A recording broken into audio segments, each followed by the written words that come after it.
Chapter 1, Excel Fundamental. Microsoft Excel is a tool that can be used in virtually all careers and is valuable in both professional and personal settings. Whether you need to keep track of medications and inventory for a hospital or create a financial plan for your retirement, Excel enables you to do these activities efficiently and accurately. This chapter introduces the fundamental skills necessary to get you started using Excel. You will find that just a few skills can make you very productive in a short period of time. An overview of Microsoft Excel. Learning objectives. 1. Examine evaluate of using Excel to make decisions. 2. Learn how to start Excel.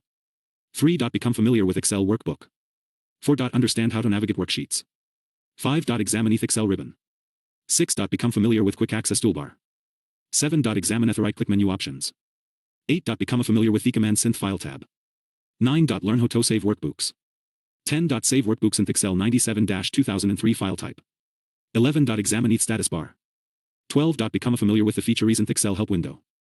Microsoft Office contains a variety of tools that help people accomplish many personal and professional objectives. Microsoft Excel is perhaps the most versatile and widely used of all Office applications. No matter which career path you choose, you will likely need to use Excel to accomplish your professional objectives, some of which may occur daily. This chapter provides an overview of the Excel application along with an orientation for accessing the commands and features of an Excel workbook.